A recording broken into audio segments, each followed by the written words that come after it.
سلام، خوبی؟ بنده موشکاف خوبم.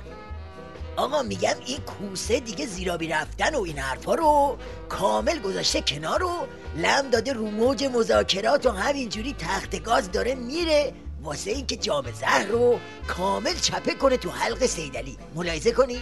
در امر هسته‌ای بیشتر از حق قانونی نمیخوایم. حقی هم خب آژانس داره که باید نظارت بکنه. ما اینو امضا کردیم. به نظرم خیلی جای بحث نداره. یک جا بپذیریم که اونا هر تردیدی دارن برطرف کنیم. خب یه جایی باید کوتاه اومد دیگه. حالا اگه تا اینجای کار فکر میکنید که کوسه هنوز تو کار زیرابیه، حالا این شما و این یک کرال سینه. همیشه هم بر کار ما نظارت کنم، چون که حقشونه. حق مسلم که فقط مال ما نیست. چی؟ شنیدی چی گفت؟ هم نظارت بکنن هم حقشونه. خب یه دفعه بگو اوزی ریششو از تب بزنه دیگه. خیشنون امروز از تحت بزنم یا نزنم؟ میخوای بزن میخوای نزن، سیدعلی با فورله شدی برجون میکنن ملت زفت تو منصور لای لای لای. آره سیدعلی وافور، با این دور برداشتن کوسه واسه زهر خوروندن و با حکم ممنوع خروجی اون یارو بزمجه مرتضوی و نمیدونم حکم شلاق واسه شیخ رسایی، دیگه زیاد فرقی نمیکنه ریشتو بزنی یا نزنی، چون در هر حال عمامت برباده. حالا اگه میخواید دوز هنگ کردن سیدعلی تو این اوضاع و احوالو بفهمید، این رو هم نگاه کنید. من از این ارتفاعات تهران نگرانم. این ارتفاعات نباید تبدیل بشه به خانه و آهن و سیمان.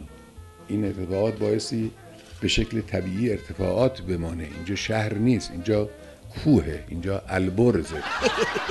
بدبخت، دارن از ارتفاعات ولایت پرتت میکنن ته دره، بعد وسط این هیروویری تو فکر ارتفاعات البرزی؟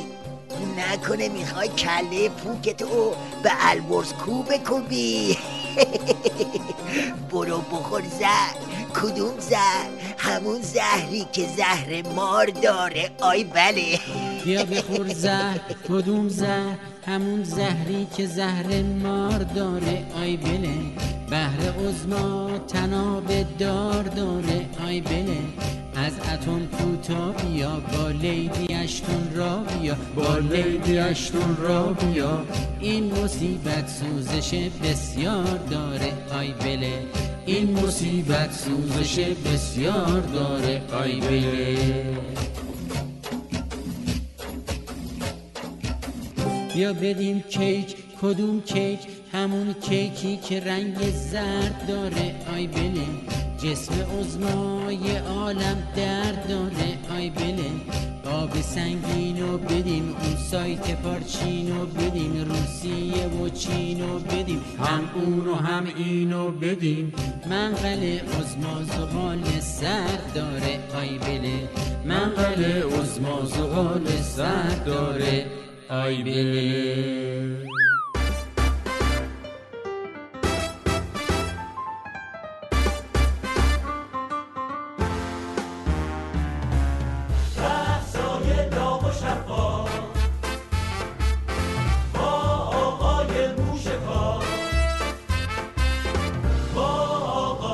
موشکاف